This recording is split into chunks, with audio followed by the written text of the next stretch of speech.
تو پہلا لفظ استعمال کیا موعظہ. یہ قرآن واعظ ہے، نصیحت ہے، دلوں کو نرم کرتا ہے، دلوں پر جو کرسٹ آ گیا ہے سخت اسے توڑتا ہے، اس میں ہل چلاتا ہے. پھر کیا کرتا ہے؟ پھر جب یہ جذب ہوتا ہے شفاء لما فی الصدور، جو سینے کے روگ ہیں ان کے لیے شفا ہے. اب آپ غور کیجئے گا، علامہ اقبال نے انہی دو اعتبارات سے مسلمانوں کا مرثیہ کہا ہے کہ مسلمانوں نے اس قرآن کو نہ موعظہ کے لیے استعمال کیا اور نہ تزکیہ نفس کے لیے استعمال کیا، بلکہ اس کو تو صرف بنا لیا ہے وہ جان آسانی سے نکالنے کا نسخہ یا ایصال ثواب کا آلہ. چنانچہ کہتے ہیں واعظ کے لیے واعظ دستہ زنو افسانہ بند. واعظ جو ہے ہمارے داستانے کہتے ہیں، افسانے کہتے ہیں، قصے کہتے ہیں، لطیفے کہتے ہیں. معنی او پست تو حرف او بلند، اس کے بیان میں معنی تو ہوتے ہیں بہت ہی گھٹیا نیچے کے، الفاظ کا شکو ہوتا ہے، الفاظ بہت اونچے ہوتے ہیں. از خطیب و دیلمی گفتارے او با ضعیف و شاذ و مرسل کارے او. سارا واعظ و نصیحت جو ہو رہا ہے وہ ضعیف حدیثوں کے ذریعے سے، ضعیف روایات بخاری کی ہو، مسلم کی ہو، ترمذی کی ہو، ابن ماجہ کی ہو. کہاں خطیب بغدادی اور دیلمی، وہ کتابیں کہ جن کی کوئی سند نہیں ہے، وہاں کی روایات کے ذریعے سے لوگوں کو تذکیر کرنے کی کوشش کر رہے ہیں. با ضعیف و شاذ و مرسل کارے ہو، ضعیف روایات، شاذ روایات، مرسل روایات جن کا سلسلہ روایت محمد الرسول اللہ تک متصل نہیں ہے، اس کے ذریعے سے کر رہے ہیں. حالانکہ موعظہ، سب سے بڑا موعظہ یہ قرآن تھا. قرآن کہتے ہیں خود فذکر بالقرآن من یخاف وعید. اے محمد صلی اللہ علیہ وسلم آپ اس قرآن کے ذریعے نصیحت کیجئے. یہ قرآن ہے جو دلوں کی سختی کو ختم کرے گا، گداز پیدا کرے گا. دوسری طرف علامہ اقبال کیا کہتے ہیں کہ جہاں تک ہمارے ہاں جو بھی تصوف کے معروف حلقے ہیں، صوفیاء حق کی بات نہیں کہہ رہا، وہاں قوالی ہو رہی ہوگی تو حال آ جائے گا. صوفی پشمینہ پوشے حال مست، اد شراب نغمہ قوال مست. قوال سے جو کچھ مل رہا ہے، حال آ رہا ہے، مستی آ رہی ہے، کیف اور سرور حاصل ہو گیا ہے. صوفی پشمینہ پوشے حال مست، اد شراب نغمہ قوال مست. لیکن یہ کہ اس کی محفل میں درنمی سازت بقرآن محفلش، اس کی محفل میں قرآن کا کہیں گزر نہیں ہے. جبکہ محمد الرسول اللہ صلی اللہ علیہ وسلم کی بھی ایک محفل ہوتی تھی، محفل سماع. وہ محفل سماع کیا تھی؟ حضور صحابہ سے فرمائش کر کر کے قرآن سنتے تھے. حضرت عبداللہ ابن مسعود رضی اللہ تعالیٰ عنہ کی روایت موجود ہے کہ مجھے ایک مرتبہ حکم دیا حضور نے کہ قرآن سناؤ. میں نے عرض کیا حضور آپ کو سناؤں؟ آپ پر تو نازل ہوا ہے. تو حضور نے فرمایا نہیں، مجھے کسی اور سے سن کر کچھ اور لطف حاصل ہوتا ہے. اب امتثال امر میں حضرت عبداللہ ابن مسعود رضی اللہ تعالیٰ عنہ نے سورہ نساء پڑھنی شروع کی. 41ویں آیت پر پہنچے. چشم تصور سے دیکھیے کہ حضور بھی تشریف فرما ہے، صحابہ کرام کی محفل ہے، اور صحابہ کیسے بیٹھا کرتے تھے ادب کے ساتھ. ایک روایت میں الفاظ آئے ایسے بیٹھتے تھے ساکت و صامت ہو کر، بالکل خاموش، سکون، ساکن اور ساکت اور صامت، کہ جیسے ان کے سروں پر پرندے بیٹھے ہیں کہ ذرا جنبش کریں گے تو پرندہ اڑ جائے گا، اس ادب کے ساتھ. تو وہ محفل جو ہے حضور صلی اللہ علیہ وسلم کی، اور ایک صحابی حضرت عبداللہ ابن مسعود گردن نیچی کیے ہوئے ہیں اور قرآن پڑھتے چلے جا رہے ہیں. جب اس آیت پر پہنچے فَكَيْفَ إِذَا جِئْنَا مِن كُلِّ أُمَّةٍ بِشَهِيدٍ وَجِئْنَا بِكَ عَلَى هَؤُلَاءِ شَهِيدًا. کیا ہوگا اس دن جس دن کہ ہم ہر پر ایک گواہ کھڑا کریں گے، اور اے نبی آپ کو گواہ بنا کر لائیں گے ان کے خلاف. آپ کو یہ ٹیسٹیفائی کرنا ہوگا کہ اللہ تیرا جو کلام میرے پاس آیا تھا میں نے پہنچا دیا تھا، اب ان کی ذمہ داری ہے. They are accountable, they are responsible. اس پر حضور نے فوراً فرمایا حسبک حسبک، بس کرو بس کرو. اور حضرت عبداللہ ابن مسعود فرماتے ہیں کہ میں نے جب نگاہ اٹھا کر دیکھا حضور کے آنکھوں سے آنسو روا تھے. یہ ہے سماع، یہ محفل سماع ہے. کاش کہ اللہ تعالی ہمیں اس کی توفیق عطا فرمائے. یہ ہے مسنون محفل سماع. اس قرآن کے اندر وہ گداز ہے.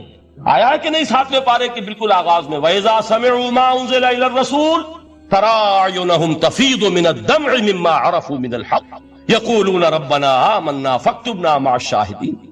تو یہ ہے دوسری چیز کہ در حقیقت تزکیہ نفس کا ذریعہ یہ قرآن ہے. سینوں میں جو روگ ہیں، حب دنیا، حب مال، حب شہرت، حب اقتدار، جس کو کہ ایڈلر کہتا ہے دی ارج ٹو ڈومینیٹ، میں میرا غلبہ ہو، میرا تسلط ہو، میں نمایاں ہو جاؤں، میری حکومت بن جائے، اختیار میرے ہاتھ میں آ جائے، دی ارج ٹو ڈومینیٹ.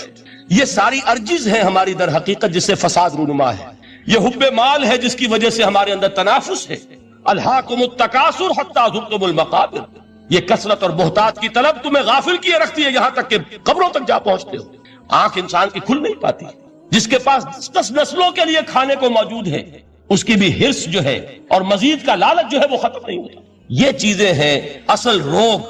ان دلوں کے روگوں کا اور سینوں کے اندر کے ان امراض کا علاج قرآن. یا ایھا الناس قد جاءتکم موعظۃ من ربکم وشفاء لما فی الصدور. اب جب یہ دو چیزیں ہو جائیں گی، تیسرا لفظ ہے ہدن. ہدایت بیکار ہے جب تک دل میں گداز نہ ہو. ہدایت بیکار ہے جب تک کہ نیت درست نہ ہو. کوئی شخص بڑا عالم ہے لیکن اپنے علم کو اس نے ذریعہ بنایا ہے دنیا کمانے کا، تو در حقیقت یہ قرآن اس کے حق میں ہدایت نہیں ہے، اس کے حق میں عذاب خدا بندی کا ذریعہ بن رہا ہے. حضور نے خود فرمایا القرآن حجت لک او علیک. یہ قرآن یا تمہارے حق میں حجت ہے یا تمہارے خلاف حجت بنے گا قرآن کے قیامت کے دن. اس لیے کہ ایک شخص اس کو دنیا کمانے کا ذریعہ بنا رہا ہے، ایک شخص اس کو شہرت کے حصول کا ذریعہ بنا رہا ہے، ایک شخص علم کو ذریعہ بنا رہا ہے دنیا میں نمایاں ہونے کا، اپنی تعریف کا. حضور نے فرمایا کہ قیامت کے دن سب سے پہلے 3 افراد کا معاملہ پیش ہوگا عدالت خدا بندی میں. ایک وہ جو بڑا عالم سمجھا جاتا تھا، اس سے بڑا علم پھیلا. دوسرا وہ جو بہت صاحب ثروت تھا، اس نے بہت خیرات کے کاموں میں پیسہ لگایا.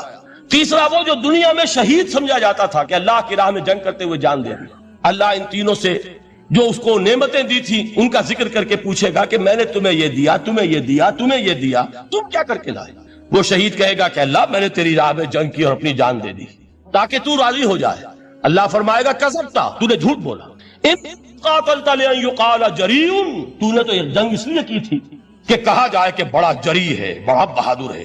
یہ لوگوں سے بہادری کے تمغے لینا تمہارا مقصود تھا. وقد قیل، وہ کہا جا چکا ہے، اب یہاں تمہارے لیے کچھ نہیں. اور فرشتوں کو حکم ہوگا اور وہ اوندے منہ اس کو گھسیٹتے ہوئے جہنم میں جھونک دیں. دنیا میں شہید سمجھا جا رہا ہے، آخرت میں جہنمی ہے. یہی حال اس عالم کا ہوگا، یہی حال اس دولت مند کا ہوگا. تم نے یہ علم پھیلایا تھا کہ تمہارے علم کا چرچا ہو جائے، تمہاری شہرت ہو جائے، لوگ تمہاری دستبوسی کرنے لگیں، لوگ تم سے جھک کر ملیں. وہ دنیا میں ہو گیا، تمہارا مطلوب مل چکا، تمہارا مقصود حاصل ہو چکا، اب یہاں کچھ نہیں. تو جان لیجئے کہ جب تک دلوں کے روگ درست نہ ہوں، علم بیکار ہے، ہدایت قطعاً مفید ہے. پہلے دلوں کا کرست اترے، اس کی سختی دور ہو، یہ ہے موعظہ. دلوں کے اندر سے حب جاہ، حب دنیا، حب مال نکلے، یہ ہے تزکیہ. شفاء لما فی الصدور، اب ہدایت خدا بندی. اب راستہ آپ دیکھیں گے اور اس راستے پر چلیں گے. یہ ہدایت جو ہے دنیا میں، یہی آخرت میں رحمت کی شکل میں ظاہر ہوگی.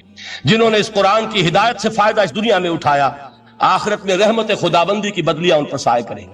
ایک حدیث میں تو باقاعدہ الفاظ آئے ہیں کہ سورہ بقرہ اور سورہ آل عمران یہ 2 بدلیوں کی صورت میں ظاہر ہوں گی میدان حشر میں، اور ان لوگوں پر سایہ کریں گی کہ جن کو ان سے بڑی محبت تھی. یہ 4 الفاظ نوٹ کر لیجئے اسی ترتیب کے ساتھ. یا ایھا الناس قد جاءتکم موعظۃ من ربکم وشفاء لما فی الصدور وہدی للمؤمنین قل بفضل اللہ وبرحمتہ. اے نبی کہہ دیجئے یہ اللہ کا بڑا فضل ہے، لوگوں سمجھو. اس کی بڑی رحمت کا ظہور ہوا ہے اس قرآن کی شکل میں. اس کی رحمت کا مظہر اتم قرآن ہے، اس کے فضل کا سب سے بڑا ثبوت قرآن ہے. فبذالک فلیفرحوا، اس پر انہیں خوشیاں منانی چاہیے. اترانا ہے تو اس پر اترائیں کہ اتنی بڑی دولت ہمارے پاس ہے، اتنا بڑا احسان ہے جو اللہ نے ہم پر کیا ہے. فبذالک فلیفرحوا هو خیر مما یجمعون. جو چیزیں یہ جمع کرنے کی فکر کر رہے ہیں ان سے کہیں زیادہ قیمتی یہ قرآن ہے. کاش کہ یہ 2 آیات ہی ہمارے قلب کے اوپر یہ کندہ ہو جائے. پہلی بات میں نے عرض کی تھی، اس کا شعور ہر ایک کے لیے ممکن نہیں، اس کا باطن بیدار ہو چکا ہو. لو انزلنا هذا القرآن على جبل لرأيته خاشعا متصدعا من خشیۃ اللہ.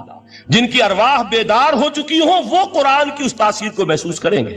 لیکن یہ دوسری چیز ہے کہ جو ہمارے لیے پریگمیٹک پہلو سے، عملی اعتبار سے، افادے کے اعتبار سے یہ 4 الفاظ اور رحمت اور فضل خدا بندی کا سب سے بڑا مظہر اور خوشیاں کہ اللہ کی یہ نعمت تمہارے پاس موجود ہے. اب وہ تیسرا مقام ہے سورہ رحمان کا، بڑی چھوٹی چھوٹی آیات.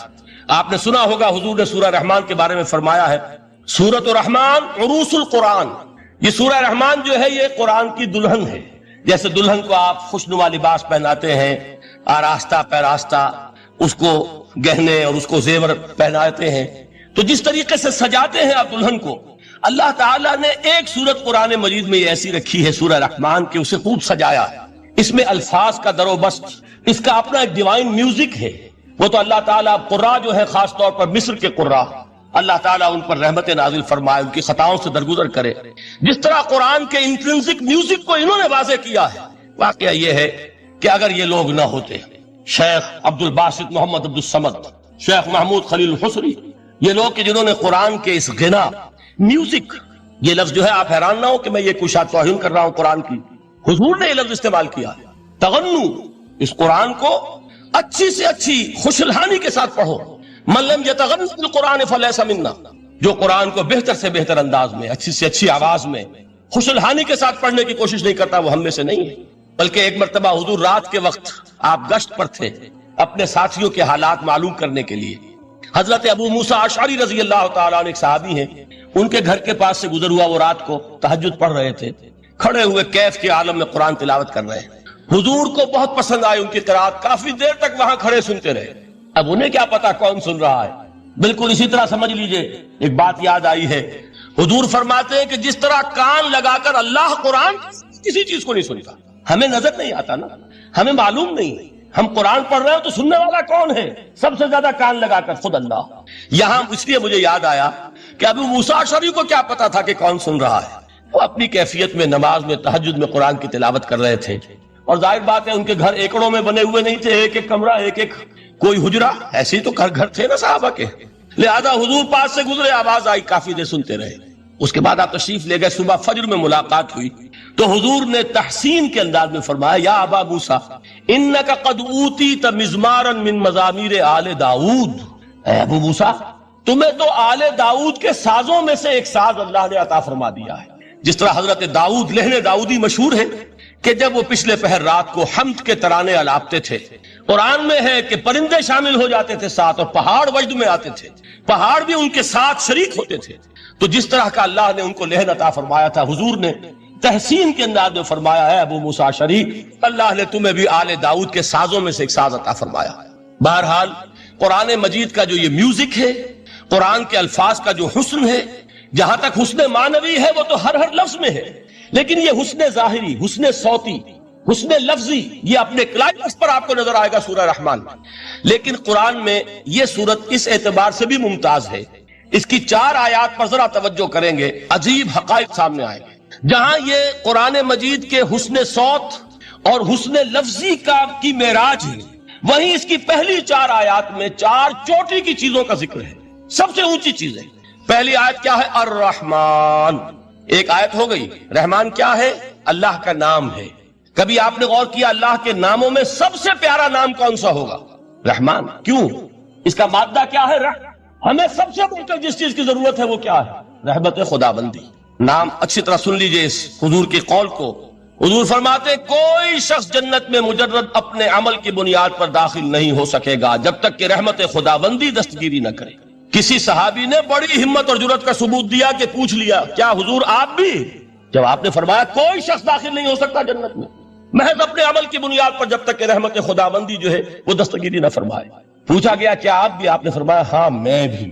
آپ اندازہ کیجئے کہ اگر محمد الرسول اللہ بھی رحمت خداوندی کے ضرورت مند ہوں تو تاب دیگراں چہ رسد، ہماری تو سب سے بڑی ضرورت رحمت خداوندی ہے۔ اب یہ رحمت جو ہے قرآن مجید میں اللہ تعالیٰ کی یہ شان 2 الفاظ کے ذریعے سے آتی ہے، رحیم اور رحمان، اور کوئی مادہ نہیں ہے جس سے 2 نام بنتے ہوں اللہ کے، لیکن یہ مادہ ہے واحد رحمت کا کہ جس سے رحمان بھی ہے رحیم بھی ہے۔ رحیم صفت مشبہ ہے، رحمت دائم ہو جائے گی، مستقل ہوگی تو رحیم کہیں گے، اور رحمان اس میں رحمت کی ہے وہ شان ہے کہ جیسے ٹھاٹھے مارتا ہوا سمندر ہو، ہیجان کی کیفیت، طوفانی کیفیت، رحمت خداوندی کا طوفانی جوش، وہ ہے رحمان۔ آپ تو رہتے اس علاقے میں ہیں، آپ کو معلوم ہے عرب اگر بھوکا مرا جا رہا ہو تو کیا کہے گا؟ انا جوعان۔ پیاسا مرا جا رہا ہو انا عطشان۔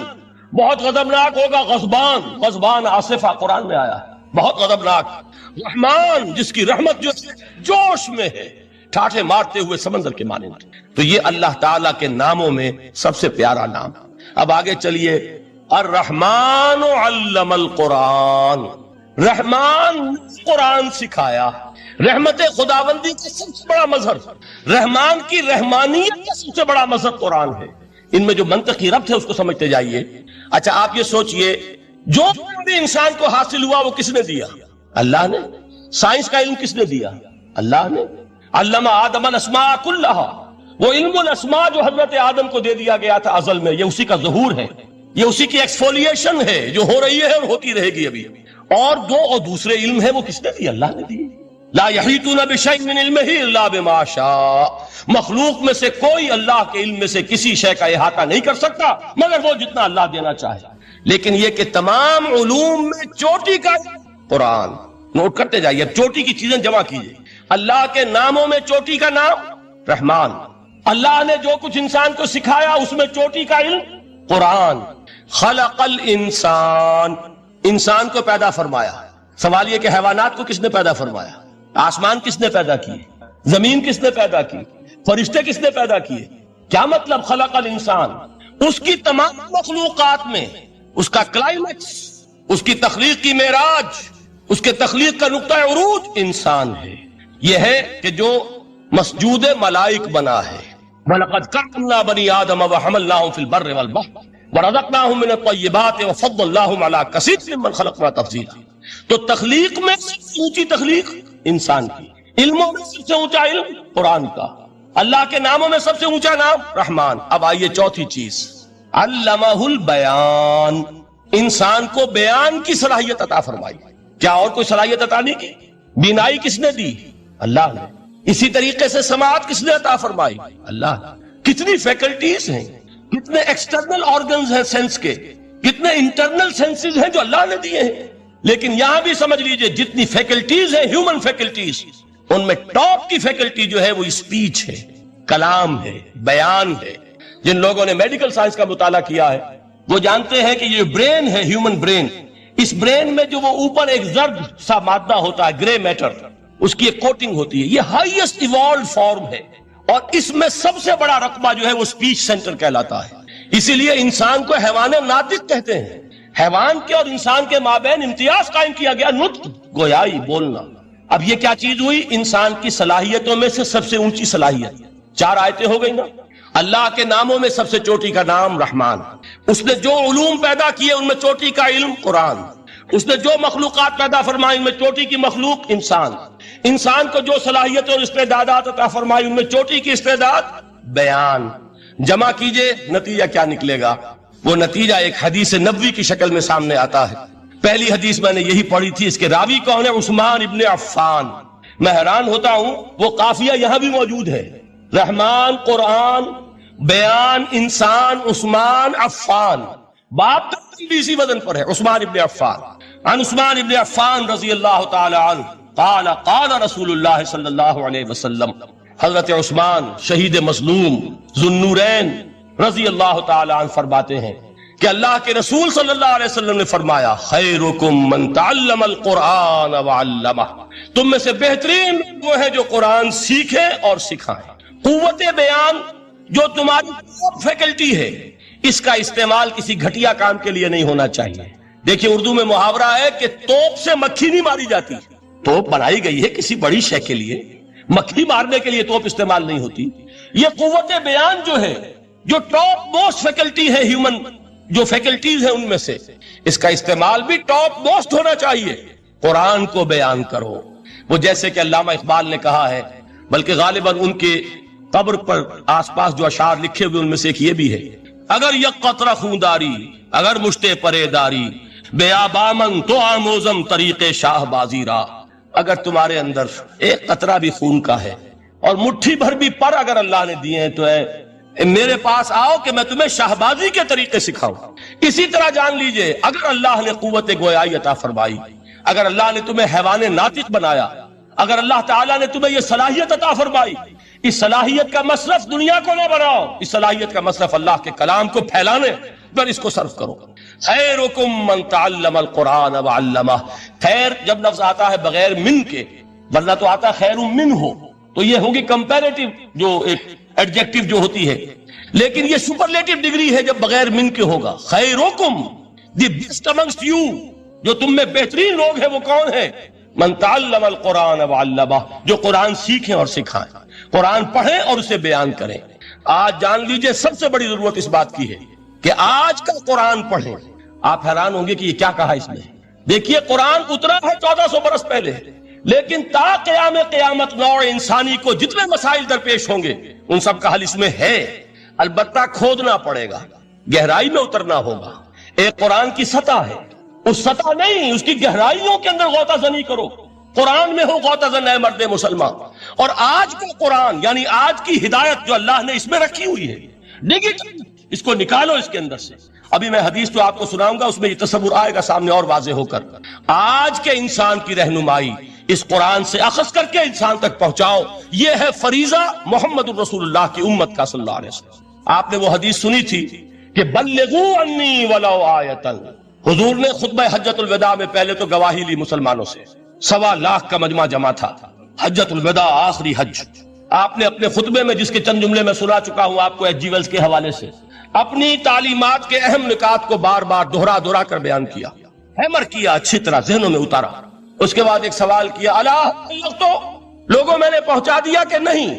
اور پورے مجمع نے کہا انا نشہد انک قد بلغت. بلکہ ایک روایت میں الفاظ بڑے پیارے آئے ہیں، انا نشہد انک قد بلغت الرسالۃ وادیت الامانۃ ونصحت الامۃ وکشفت الغمۃ. ہاں حضور ہم گواہ ہیں، آپ نے امانت ادا کرنے کا حق ادا کر دیا، رسالت کے فرائض کا حق ادا کر دیا، امت کی خیر خواہی کا حق ادا کر دیا، اور آپ نے گمراہی کے پردوں کو چاک، اندھیروں کو چاک کر دیا. 3 مرتبہ حضور نے سوال کیا، 3 مرتبہ جواب لیا. پھر آپ نے نگاہ آسمان کی طرف اٹھائی، انگشت شہادت سے 3 مرتبہ اشارہ کیا، اللہم اشہد، اللہم اشہد، اللہم اشہد. اے اللہ تو بھی گواہ ہے، یہ مان کہ میں نے یہ قرآن ان تک پہنچا دیا. یعنی جسے آپ انگریزی میں کہتے ہیں سائی آف ریلیف، کہ ایک بڑا بھاری بوجھ آ پڑا تھا، بڑی ذمہ داری تھی. انا سنلقی علیک قولا ثقیلا، اے محمد ہم آپ پر ایک بڑی بھاری بات ڈالنے والے ہیں. اے اللہ گواہ ہے کہ وہ بوجھ میرے کاندھے سے اتر گیا. یہ تسلیم کر رہے ہیں کہ میں نے حق امانت ادا کر دیا. تیری امانت تھی میرے پاس یہ کلام، اللہ کا یہ پیغام انسانوں کے لیے نازل ہوا محمد پر صلی اللہ علیہ وسلم. تو امانت کا بوجھ کس کے بارے گراں، کس کے کاندھے پر ہے؟ حضور کے. اگر ادا نہ کرتے، ابھی وہ آپ نے آیت سنی تھی، یا ایھا النبی بلغ ما انزل الیک من ربک فإن لم تفعل فما بلغت رسالتہ. یا ایھا الرسول، اے رسول صلی اللہ علیہ وسلم پہنچا دیجیے جو کچھ نازل کیا گیا ہے آپ پر آپ کے رب کی طرف سے، اور اگر بالفرض آپ نے ایسا نہ کیا تو امانت کا حق ادا نہیں ہوگا، رسالت کا حق ادا نہیں ہوگا. حضور نے پہنچا کر، گواہی لے کر، جیسے کہ ایک اطمینان کا سانس لیا، اللہم اشہد، اللہ تو بھی گواہ رہے.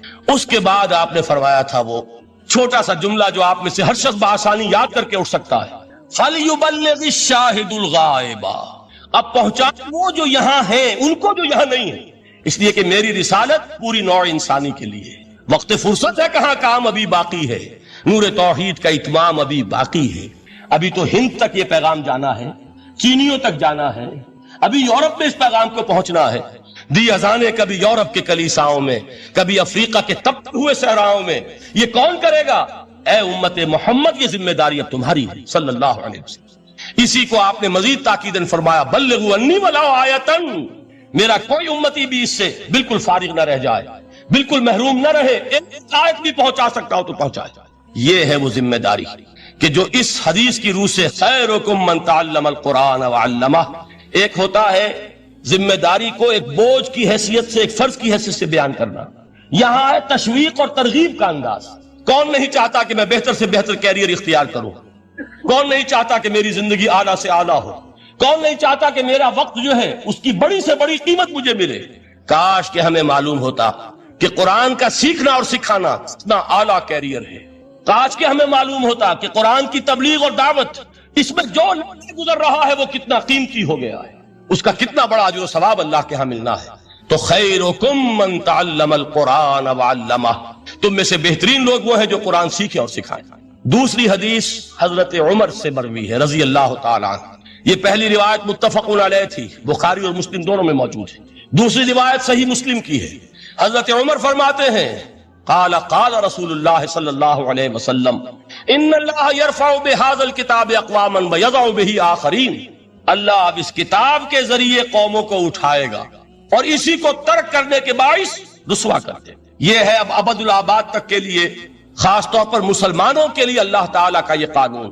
اس کتاب کو لے کر اٹھیں گے سربلند ہوں گے، اس کتاب کو پیٹھ دکھائیں گے ذلیل کر دیے جائیں گے. یہ گویا کہ اب امت مسلمہ کی قسمت جو ہے وہ تلے گی اس کتاب کی میزان میں. اسی میں طے ہوگا کہ ان کے لیے عروج ہو یا زوال ہو. اسی کو وہ جواب شکوہ میں علامہ اقبال نے سادہ ترین الفاظ میں کہا تھا، وہ زمانے میں معزز تھے مسلمان ہو کر اور تم خار ہوئے تاریک قرآن ہو کر۔ فارسی میں اسی کو مفہوم کو جو ادا کیا ہے جس خوبصورتی سے، اس کا تو جواب نہیں ہے کہ اے مسلمان خار از مہجوری قرآن شدی، تم جو ذلیل و خار ہو گئے ہو دنیا میں۔ ایک سوال شاعر نے کبھی کیا تھا نا، بڑا پیارا سوال تھا، ہے آج کیوں ذلیل کے کل تک نہ تھی پسند گستاخی فرشتہ ہماری جناب۔ بڑا پیارا سوال ہے، جواب علامہ اقبال دے رہے ہیں، خار از مہجوری قرآن شدی، قرآن سے لا تعلق ہونے کی بنیاد پر تم ذلیل و رسوا ہوئے ہو۔ شکوہ سنجے گردش دوراں شدی، گردش دوراں اور گردش فلک اور فلک ناہنجار اور فلک کج رفتار، اس کو خامخواہ گالیاں دے رہے ہو، اس کا خامخواہ شکوہ کر رہے ہو، شکایت کر رہے ہو، یہ تو اے باد سبائی ہما آورد پشت، یہ تمہارے اپنے کرتوتوں کی صدا ہے جو تمہیں مل رہی ہے۔ تم نے قرآن کو پیٹھ دکھایا، تم ذلیل و رسوا کر دیے۔ خار از مہجوری قرآن شدی، شکوہ سنجے گردش دوراں شدی، اے چو شبنم بر زمیں افتندئی، در بغل داری کتاب زندئی، اے وہ قوم جو شبنم کی طرح زمین پر پڑی ہے، اغیار اسے پاؤں تلے روند رہے ہیں، جیسے آپ صبح کو سیر کرنے نکلتے ہیں، سبزے پر پڑی ہوئی شبنم اسے آپ روندتے ہیں اپنے قدموں تلے۔ اے امت محمد، آج تو دنیا کی قوموں کے سامنے اسی طرح پابال ہے، سرنگوں ہے، لیکن ہوش میں آیا کہ تیری بغل میں وہ کتاب زندہ موجود ہے، وہ کتاب زندہ جس نے کہ دنیا میں یہی جزیرہ نماء عرب، وحشی لوگوں کا مسکن، نہ یہاں علم، نہ یہاں تمدن، نہ یہاں تہذیب، نہ یہاں تنظیم، کوئی ڈسپلن نہیں، کوئی حکومت نہیں، کوئی تہذیب نہیں، کچھ نہیں، تاریکیاں ہی تاریکیاں۔ یہی کتاب تھی جس نے اسے منور کیا، یہی کتاب تھی جس نے دنیا کا امام بنایا، یہی کتاب تھی جس نے دنیا کا معلم بنایا، یہ کتاب تھی جس نے نئے نئے علوم ایجاد کرنے سکھائے، یہ کتاب تھی جس کی بدولت یہی عرب تھے جنہوں نے یونان کے فلسفے اور سائنس کو جو مٹ چکے تھے انہیں زندہ کیا، ان میں نئی چیزوں کا اضافہ کیا اور اسپین کی یونیورسٹیوں کے ذریعے سے یورپ تک دوبارہ پہنچا دیا۔ یہ وہ کتاب ہے، در بغل داری کتاب زندئی۔ اقبال نے کیسے کیسے شکوے کہے ہیں، اسی قرآن میں ہے ابتر کے جہاں کی تعلیم، جس نے مومن کو بنایا مہو پرویں کا امیر۔ اس قرآن کو لے کر مسلمان نکلا ہے، ایک ہاتھ میں قرآن، ایک میں تلوار۔ برا نہ مانیے، قرآن تلوار کا نام بھی آپ اپولوجیٹک انداز میں نہ لیا کریں۔ انقلاب کی تکمیل تلوار سے ہوتی ہے، انقلاب کی تمہید کسی کتاب سے ہوتی ہے، اچھی طرح جاننا۔ کبھی انقلاب صرف کتاب سے نہیں آیا، کتاب سے ذہن بدلتے ہیں، کتاب سے فکر بدلتی ہے، کتاب سے سوچ بدلتی ہے، کتاب سے ایک جماعت تیار ہوتی ہے، ایک قوت تیار ہوتی ہے۔ وہ 313 جو میدان بدر میں تھے وہ قرآن کا اعجاز کا ظہور تھے، لیکن ان کے ہاتھوں میں تلوار آئی ہے۔ ہم اسے ڈینائی نہیں کریں گے کہ در حقیقت انقلاب محمدی کی تکمیل میں یقیناً تلوار کا حصہ، لیکن یہ تلوار ہاتھ میں لینے والے آتے کہاں سے اگر قرآن کے ذریعے سے محمد الرسول اللہ نے وہ جماعت تیار نہ کی ہوتی؟ وہ کام کیا ہے، یتلو علیہم آیاتہ ویزکیہم ویعلمہم الکتاب والحکمہ، وہ سارا عمل قرآن کے گرد گھوم رہا جس سے وہ جماعت تیار ہوئی۔ اور پھر اقبال نے اس کو بھی دو جملوں کے اندر ادا کر دیا، ایک شعر کے دو مصرے، با نشہ درویشی در ساز و دمادم زن خدرا بر سلطنت جم زن۔ پہلے ہے وہ نشہ درویشی، وہ فخر، وہ صحابہ کرام کے وہ راتوں کو اللہ کے سامنے کھڑے رہنا، وہ تزکیہ نفس، وہ موعظہ قرآنی، وہ تزکیہ جو قرآن کے ذریعے سے ہو رہا تھا 13 برس تک ہوا۔ اب جب ایک جماعت تیار ہو گئی، ایک قوت وجود میں آئی، تو اب اس قوت کو محمد رسول اللہ نے باطل کے نظام پر دے مارا، ٹکرایا۔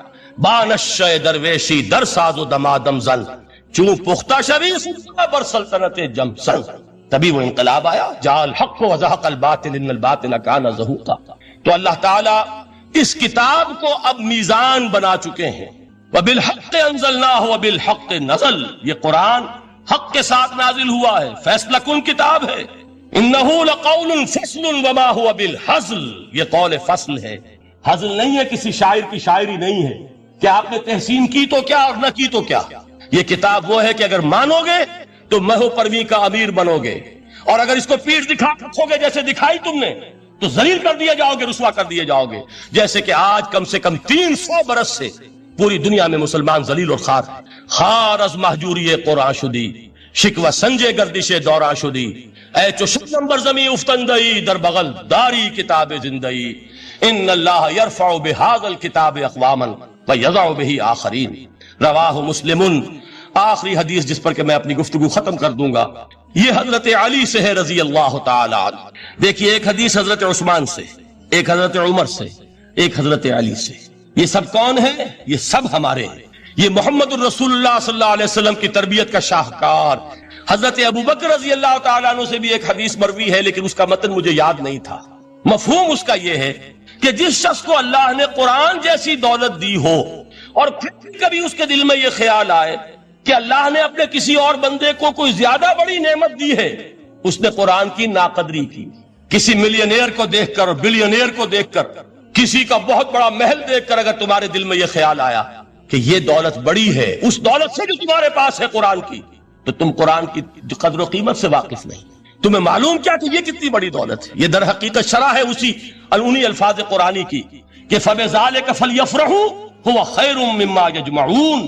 جو کچھ دنیا جمع کرتی ہے، جن کو قیمتی اشیاء سمجھ کر لوگ جمع کرتے ہیں، ان سے کچھ بڑھ کر قیمتی یہ قرآن ہے۔ تو حضرت ابوبکر سے یہ مروی، حضرت عمر سے ان اللہ یرفع بہذا الکتاب اقواما ویضع بہ آخرین، حضرت عثمان سے خیرکم من تعلم القرآن وعلمہ۔ اب آئیے حضرت علی، سیدنا علی رضی اللہ تعالی عنہ۔ وہ حدیث طویل ترین ہے جو مدح قرآن میں محمد الرسول اللہ سے مروی ہے صلی اللہ علیہ وسلم۔ پوری حدیث مجھے یاد بھی نہیں ہے اور اس کا وقت بھی نہیں ہے، لیکن بڑی پیاری حدیث ہے اس اعتبار سے۔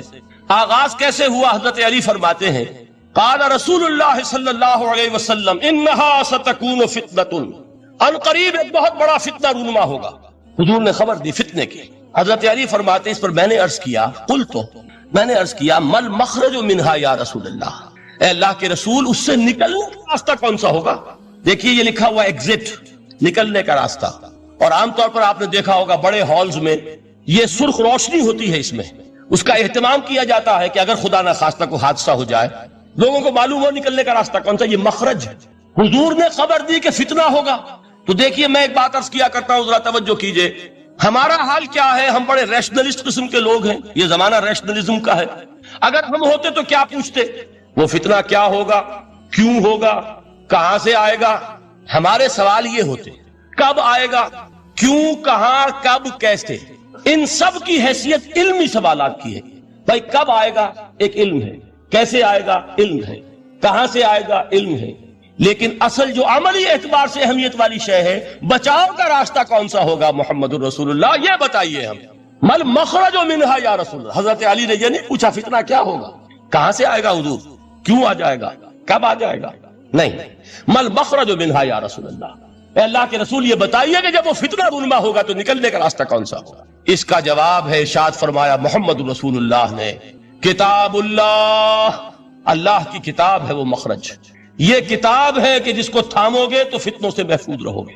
اس کے بعد آپ فرماتے ہیں فیہ نبأ ما قبلکم وخبر ما بعدکم وحکم ما بینکم، اس میں تم سے پہلوں کی بھی خبریں موجود ہیں، عاد اور سمود اور قوم نوح اور قوم ہود اور قوم لوط اور قوم صالح اور آل فرعون، یہ کون ہے؟ من قبلکم، تم سے پہلے، وفیہ خبر ما بعدکم، جو کچھ تمہارا بعد ہونے والا ہے اس کی خبریں بھی موجود ہیں، لیکن وہ کیسے ہوں گی؟ وہ بٹوین دی لائنز ہوں گی، وہ بین السطور ہوں گی۔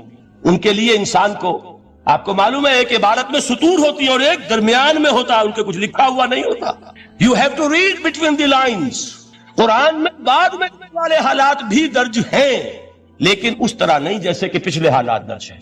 اس کے لیے ذرا ان ڈیپتھ پونڈرنگ اوور، غور و فکر اور تدبر کی ضرورت ہوگی۔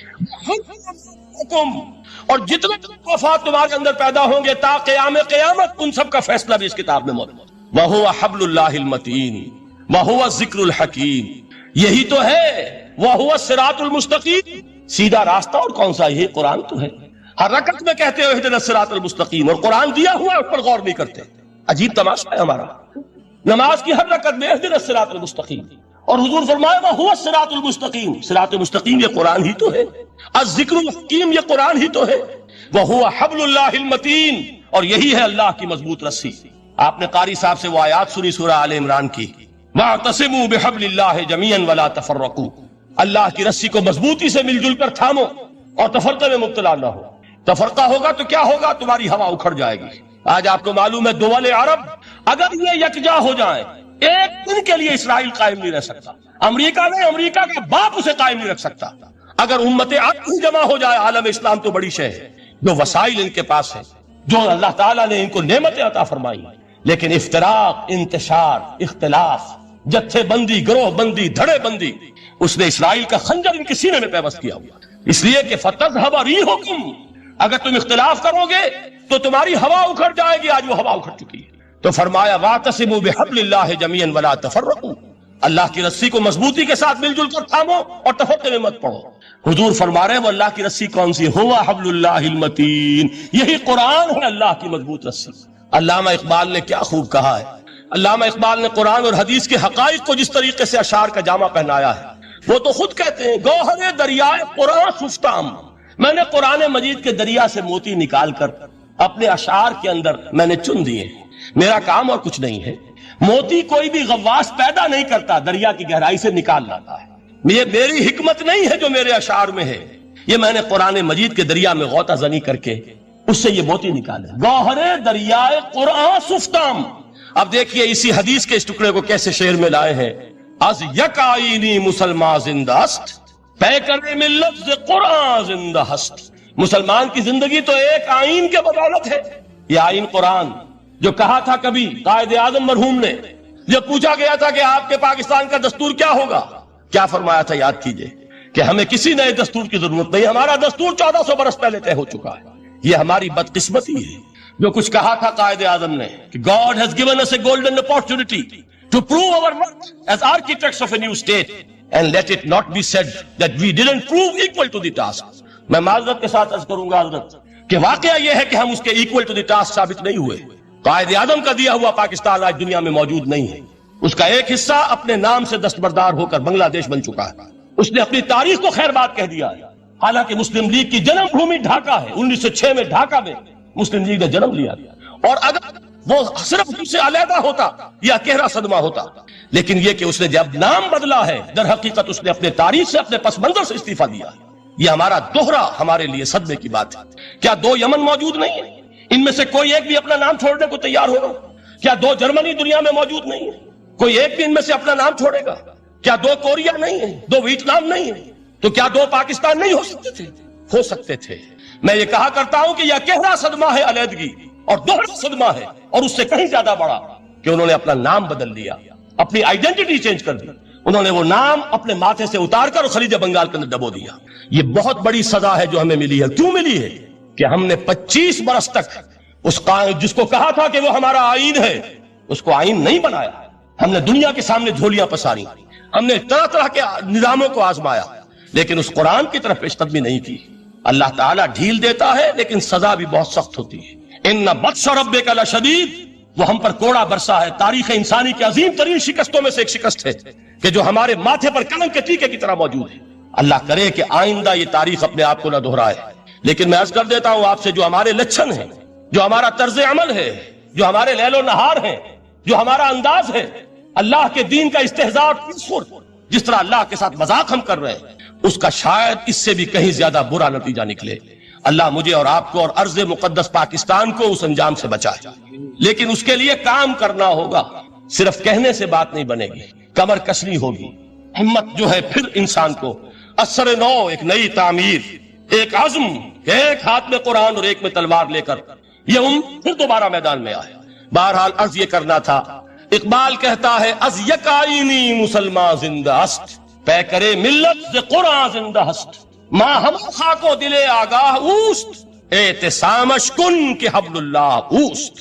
تامو اس کو مضبوطی کے ساتھ، حبل اللہ یہی قرآن، یہ یک آئینی اور پے کرے قرآن کی زندگی، پے کرے ملت کی زندگی جو ہے اس قرآن کی بدولت ہے۔ تو حضور نے کیا فرمایا؟ فتنے سے بچنے کا راستہ کون سا ہے؟ کتاب اللہ فیہ نبأ ما قبلکم وخبر ما بعدکم وحکم ما بینکم وہو الصراط المستقیم وہو حبل اللہ المتین وہو الذکر الحکیم۔ ایک 3 جملے اور سن لیجئے۔ هو الذی لا یشبع منہ العلماء ولا یخلق عن کثرت الرد، یہ قرآن وہ شے ہے جس سے اہل علم کبھی سیر نہ ہو سکیں گے۔ ولا تنقضی عجائبہ، اس کے عجائب کبھی ختم نہیں ہوں گے۔ یہ ہیروں کی وہ کان نہیں ہے کہ جو کبھی خالی ہو جائے کہ سارے ہیرے نکل چکے ہیں، اب مزید ہیرے نہیں ہیں، نہیں، علم اور حکمت کے ہیرے اور ہدایت اور حکمت کے موتی اس میں سے ابدالآباد تک نکلتے رہیں گے. ضرورت صرف کھودنے کی ہے. میں نے وہ لفظ استعمال کیا تھا. آج کا قرآن کھودنا ہوگا. آج کی ہدایت اس قرآن سے نکالنی ہوگی. قرآن جب نازل ہوا آن دی سرفیس بالکل ظاہر وہ تھی اس کی ہدایت جو اس دور کے لیے ضروری تھی. ہمیشہ کی ہدایت اس کے اندر رکھ دی گئی ہے. اس میں مضمر ہے, اس میں چھپی ہوئی ہے. اس کے لیے تدبر کی ضرورت ہے.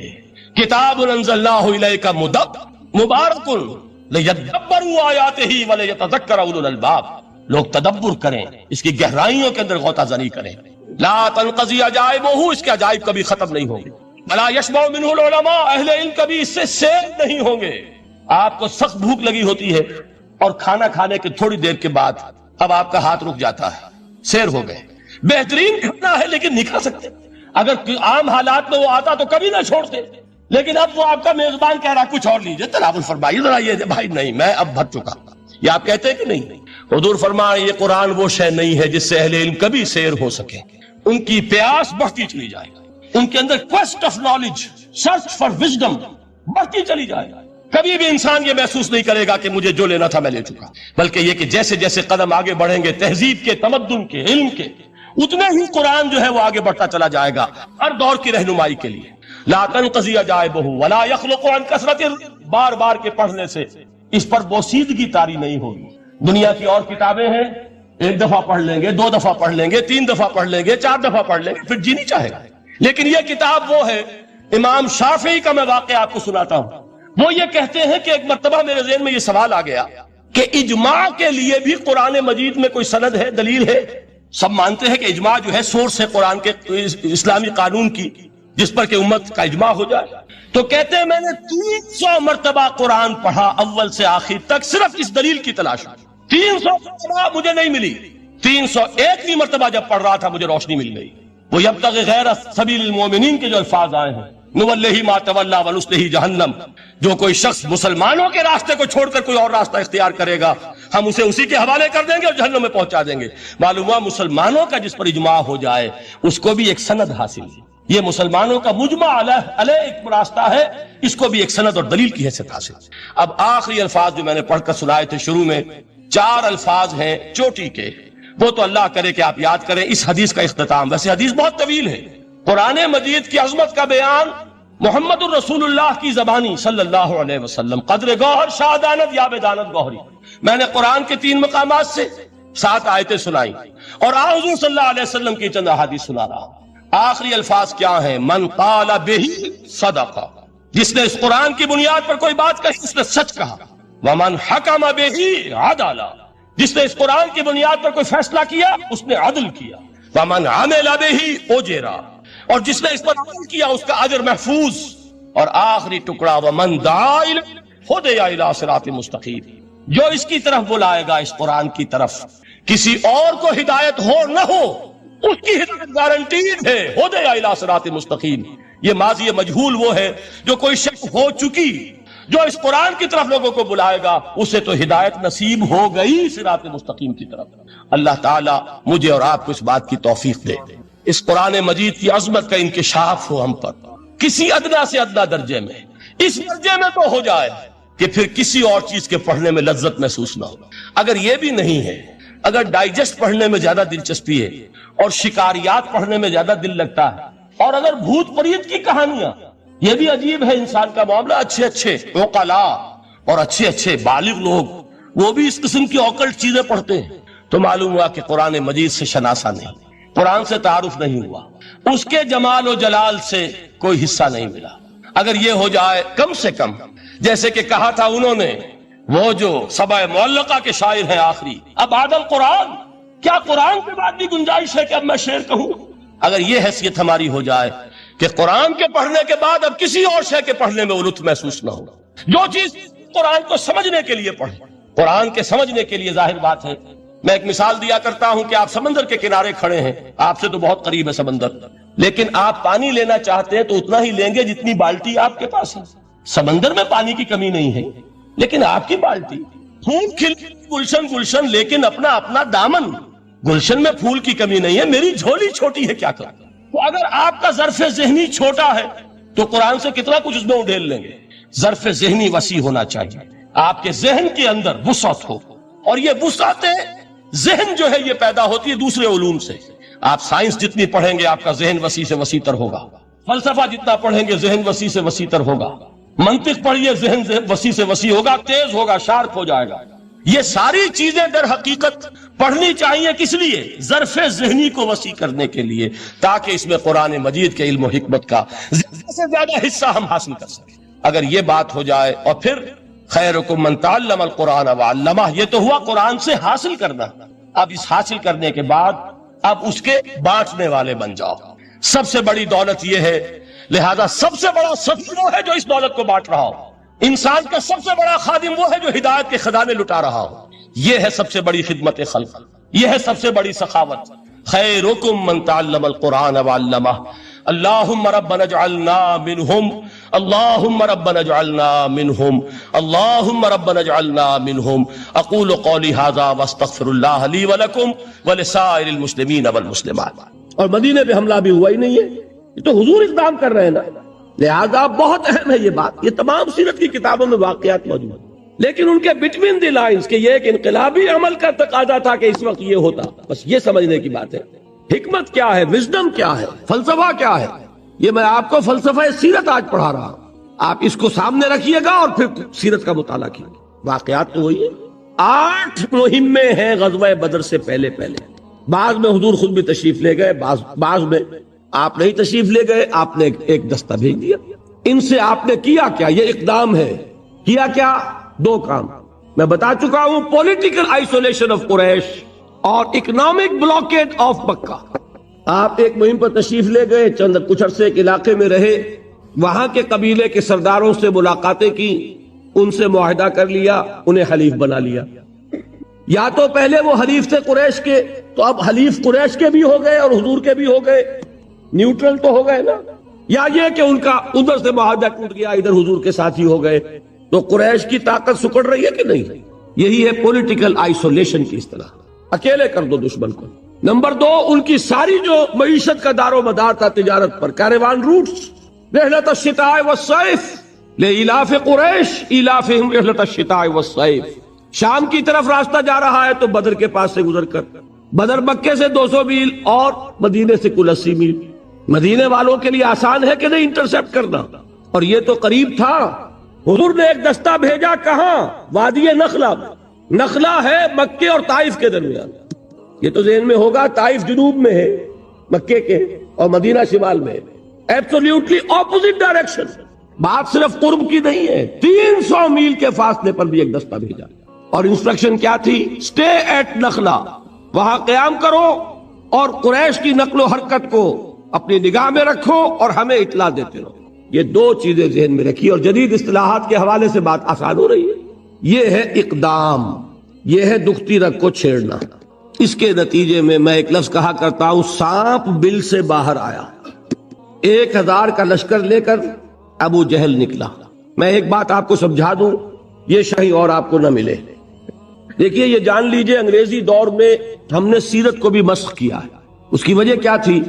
واقعات کو مسخ نہیں کیا، بٹوین دی لائنز جو کچھ تھا اس کو مسخ کیا. ہم پر اعتراض ہوتا تھا یہ مسلمان بڑی خونی قوم ہے، انہوں نے جہاد کیا، اسلام انہوں نے تلوار سے پھیلایا. ہم جو نہیں بھائی نہیں، کیوں ایسی بات کرتے ہو؟ ہم نے کبھی تلوار نہیں اٹھائی، اور ہم نے تلوار صرف مدافعت میں اٹھائی. یہ سارا کیا تھا؟ وہ اپولوجیٹک انداز. مدافعت کا کیا سوال؟ مسلمان کے جان میں جان اور وہ نظام باطل کو رہنے دے، اس کے ایمان کے منافی. افراد کو کبھی نہیں مجبور کیا جائے گا اور کبھی نہیں کیا گیا کہ وہ اپنے عقیدے کو بدلے، لیکن نظام اگر مسلمان کے جان میں جان ہو اور پھر نظام باطل کے غلبے کو برداشت کر لے تو منافق. طاقت کی اور طاقت ہوتی کائے کے لیے؟ اگر ہو حق کا بول بالا کرو. طاقت حضور نے اقدام کیا. میں آپ کو بتانا چاہتا ہوں، اگر حضور نے یہ اقدام نہ کیے ہوتے، حضور اگر مکے میں مدینے میں تشریف فرما رہتے، تربیت کرتے رہتے، وہی عمل جو مکے میں کر رہے تھے 12 برس یہاں بھی کر سکتے تھے کہ نہیں؟ اگر حضور کی طرف سے اقدام نہ ہوتا مکہ کبھی چڑھائی نہ کرتا. اس کو نوٹ کر لیجئے کہ مکے میں جہاں جن کو جدید اصطلاح میں کہتے ہیں ہاکس، جن کے سر پر جنگ کا جنون ہوتا ہے، وہ بھی تھے. ابو جہل تھا، عقبہ ابن ابی معیط تھا، نضر ابن حارث تھا. یہ کون تھے؟ یہ ہاکس تھے. یہ چاہتے تھے کہ ہر حال میں اب ہم جائیں اور محمد کو مدینے میں بھی چین سے نہ بیٹھنے دیں صلی اللہ علیہ وسلم. لیکن مکے میں ڈوز بھی تھیں، شریف لوگ بھی تھے، عتبہ ابن ربیعہ بھی تھا، حکیم بن حزام بھی تھے. یہ بعد میں ایمان لے آئے ہیں، لیکن یہ وہ ہیں حضرت خدیجہ کے کزن ہیں، پھوپھی اور ماموں ذات بہن بھائی کا رشتہ ہے آپس میں. جب شیب بنی ہاشم میں تھے حضور اور حضور کے اہل خانہ، تو کبھی راتوں کو تاریکی میں پورے پہاڑ پر چڑھ کر اتر کر کچھ کھانے پینے کی چیزیں پہنچاتے تھے. شریف تھے کہ نہیں؟ مکے میں ابھی عباس بھی تھے کہ نہیں؟ جہاں ابو لہب تھا موجود، وہاں عباس بھی تو تھے جو بعد میں ایمان لے آیا. تو وہاں وہ لوگ تھے. اور عتبہ ابن ربیعہ کی ایک بات بڑی اہم ہے جو تاریخ میں ریکارڈ پر موجود ہے. اس نے قریش کو یہ مشورہ دیا کہ اب میں اس کے الفاظ نقل کر رہا ہوں، سمجھیے، محمد کو عرب کے حوالے کر دو. اگر تو محمد عرب پر غالب آ جائیں تو ہمارا نقصان نہیں ہے، قریشی کا غلبہ ہوگا نا. ذرا اس کے ذرا سیاسی تدبر کو داد دیے. محمد کون ہے؟ اپنا ہی آدمی ہے. اگر ان کو غلبہ ہو جاتا پورے عرب پر تو قریش کی حکومت قائم ہو جائے گی پورے عرب پر. اور اگر عرب ختم کر دے محمد کو صلی اللہ علیہ وسلم تو جو تم چاہتے ہو وہ ہو جائے گا، اور تمہیں اپنے بھائیوں کے خون سے اپنی تلواروں کو رنگین نہیں کرنا پڑے گا. کتنی گہری بات ہے. وہ بھی تھا موجود. جنگ کیوں ہوئی؟ ایک تو کفار کا آدمی مارا گیا اس دستے سے جو نخلا بھیجا گیا تھا. اتفاقاً مٹ بھیڑ ہو گئی، اللہ کو جو کرانا ہوتا ہے کروا لیتا ہے. کفار کا آدمی مارا گیا مسلمانوں کے ہاتھوں، قافلہ لوٹ لیا انہوں نے اور وہ مال غنیمت لے کر پہنچ گئے مدینے. دوسرے ادھر جو قافلہ گیا ہوا تھا شام کی طرف، ابو سفیان کی سرکردگی میں ان کی SOS کال آ گئی کہ میرے آدمیوں کو خطرہ ہے، میرے قافلے کو محمد کے آدمیوں سے صلی اللہ علیہ وسلم ورضی اللہ تعالی عنہم اجمعین کمک بھیجو. بس یہ تھا کہ جس سے وہ ہاکس کا پلڑا بھاری ہو گیا، ڈوز جو ہے وہ مجبور ہو گئے، لہذا 1000 کا لشکر نکل آیا. یہاں سے وہ فائنل فیز شروع ہو گیا. اور میں آپ سے ایک بات اور عرض کر دوں، یہ تاریخی حقیقتیں پڑھ لیجئے. ایک رات پہلے بدسے خبر آئی کہ ابو سفیان قافلہ لے کے نکل گئے. بہت ہوشیار آدمی تھے. ایک طرف انہوں نے وہ کمک کے لیے خط بھیجا، پیغامبر بھیجا، دوسری طرف راستہ بھی بدل دیا. خود بجائے اس بدر کے پاس سے ہو کے گزرنے کے، وہ بحیرہ احمر کے ساحل کے ساتھ ساتھ ہو کے نکل گئے. اطلاع پہنچی یہاں لشکر ہے. اب آتے ہیں وہی حکیم ابن حزام، کس کے پاس؟ عتبہ کے پاس. ڈوز ہے نا یہ دیکھو عتبہ تمہاری بڑی حیثیت ہے، سپہ سالار کی حیثیت ہے تمہاری، اور اس وقت خونریزی کو تم روک سکتے ہو. ہم آئے تھے اپنے قافلے کی حفاظت کے لیے، قافلہ ہمارا بچ کے نکل گیا. اب رہ گیا حضرمی کا خون، وہ تمہارا حلیف تھا، تم اس کا خون وہاں اپنی جیب سے دے دو، معاملہ ختم ہو جائے گا کہ نہیں. تو اس خونریزی کو اب بھی روکا جا سکتا ہے. عتبہ نے کہا بالکل ٹھیک، صحیح. دونوں چل کر گئے ابو جہل کے پاس. وہ اپنے تیر پھیلا کر درست کر رہا تھا اس وقت. جا کر اس سے بات کی. اس کے لیے تو یہ موقع تھا، میں کہہ رہا ہوں ہاکس کا سردار تھا. اسے یقین تھا کہ ہم ختم کر دیں گے کل محمد کو اور اس کے آدمیوں کو صلی اللہ علیہ وسلم. اسی لیے اس نے کہا تھا یہ یوم الفرقان ہوگا، پتہ چل جائے گا اللہ کس کے ساتھ ہے. کیونکہ یقین تھا نا جیتیں گے ہم. 313 ہیں، تلواریں بھی چند ہیں ان کے پاس، چند. 2 گھوڑوں کا رسالہ، ہمارے پاس 100 گھوڑوں کا رسالہ. رسالہ فیصلہ کن ہوتا ہے. 100 ہارسز، ادھر 2، کوئی مقابلہ ہے. اسے یقین تھا کہ جیتیں گے، لہذا اس نے پہلے سے پروپیگنڈا شروع کر دیا یوم الفرقان ہوگا، یہ پتہ چل جائے گا اللہ کس کے ساتھ ہے، کون حق پر ہے کون باطل پر ہے. یہ دوسری بات ہے، اللہ نے واقعی اسے یوم الفرقان بنا دیا. لیکن اس کے بعد جب آ کے انہوں نے کہا، اس نے ایسا تانا مارا ہے. عتبہ ابن ربیعہ کا بڑا بیٹا کے بڑے بیٹے حضرت حذیفہ، ابو حذیفہ، یہ ایمان لا چکے تھے، یہ حضور کے ساتھ تھے. ابو جہل نے تانا مارا، معلوم تھا عتبہ بیٹے کو سامنے دیکھ کر تم پر بزدلی آ گئی، نمبر 1، اور نمبر 2 بلایا اس حضرمی کے بھائی کو جو مارا گیا تھا مسلمانوں کے ہاتھوں. دیکھو یہ تمہارے بھائی کے خون کا بدلہ سامنے آ کر بھی بچ کر جا رہا ہے، یہ لوگ واپس جانا چاہتے ہیں. اور یہ بھی معلوم ہونا چاہیے بعض لوگ واپس چلے گئے تھے وہاں سے قریش کے لشکر سے، اسی پلی پر کہ چونکہ ہم آئے تھے اس لیے وہ معاملہ ختم ہو چکا، ہم لڑنے کو تیار تھے. قریش کا کہ دو گھرانے غالباً ہیں جو نکل گئے تھے واپس. بہرحال عتبہ، یہ عرب کی اب نفسیات ہے، جب اسے تانا لگا ہے اس نے کہا کہ کل وقت بتائے گا کہ کون بزدل ہے اور کون بہادر ہے. یہی وجہ ہے کہ اگلے دن پھر سب سے پہلے میدان میں کون آیا؟ عتبہ. اسے وہ اپنے ماتھے کا داغ دھونا تھا بزدلی کے تانے کا. عتبہ آیا اپنے بھائی کو لے کر، شیبہ، بیٹے کو ولید، بڑے بیٹے سامنے تھے ابو حذیفہ. اور آپ کو معلوم ہے کہ پھر مبارزت ہوئی.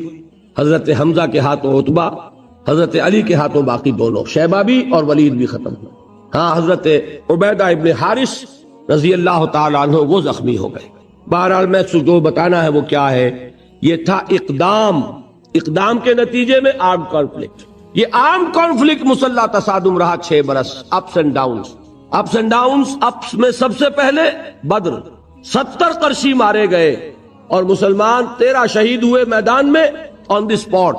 14ویں وہ عبیدہ ابن حارث جو زخمی ہو گئے تھے، ان کا انتقال ہو گیا مدینے واپسی میں۔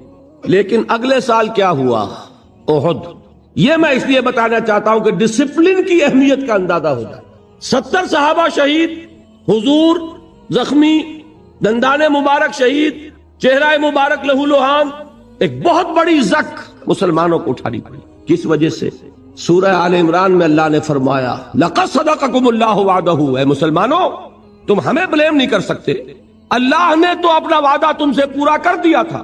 اِذْ تَحُسُّونَهُمْ بِإِذْنِهِ، جبکہ تم اپنے دشمنوں کو گاجر مولی کی طرح کاٹ رہے تھے۔ جنگ شروع ہوئی اور فتح ہو گئی، بھگدڑ مچ گئی، 3000 کا لشکر بھگدڑ۔ اب وہ غلطی ہوئی، وہ گھاٹی پر 50 تیر انداز۔ حضور نے فرمایا تھا کہ تمہیں یہاں سے ہرگز نہیں ٹلنا، حضرت جبیر کی سرکردگی میں۔ چاہے تم یہ دیکھو کہ ہم سب شہید ہو گئے اور ہماری بوٹیاں نوچ نوچ کر پرندے کھا رہے ہیں، تب بھی یہاں سے مت ہل۔ لیکن جب فتح ہو گئی، غلطی ہوئی، انڈسپلن۔ حضور کے حکم کے بارے میں تو میری اپنی تحقیق یہ ہے کہ تعویل کی ہے انہوں نے، غلطی اس معنی میں نہیں تھی کہ حضور کے حکم کو جان بوجھ کر توڑا، اس لیے کہ حضور کے الفاظ تھے شکست کی کیفیت والے، یہاں ہو گئی تھی فتح۔ تو صحابہ کرام یہ جان لیجئے، اس لیے کہ منافقین وہاں اب کوئی نہیں تھا، منافق جا چکے تھے احد سے پہلے عبداللہ ابن ابی کے ساتھ، یہاں کوئی منافق نہیں تھا، سب مومنین صادقین تھے، لہذا جان بوجھ کر حضور کے حکم کی خلاف ورزی نہیں ہو سکتی تھی۔ تعویل کیا ہوئی؟ کہ حضور نے شکست کے بارے میں فرمایا تھا نا، یہاں تو فتح ہو گئی، لہذا حکم اپلائی نہیں کر رہا۔ البتہ خلاف ورزی ہوئی، کمانڈر بھی اگر یہ کہہ دیتا کہ ہاں ٹھیک ہے تو بات اور تھی، وہاں جو کمانڈر ہے اس نے اجازت نہیں دی، وہ پکارتے رہ گئے کہ دیکھو کہاں جا رہے ہو، مت جاؤ۔ تو آن دی اسپاٹ جو بھی ڈسپلن کا تقاضا کیا ہے، جو آپ کا امیجیٹ، جو آپ کا آفیسر ہے، اس کا حکم ماننا پڑے گا کہ نہیں۔ حضور نے فرمایا من اطاعنی فقد اطاع اللہ ومن عصانی فقد عصى اللہ۔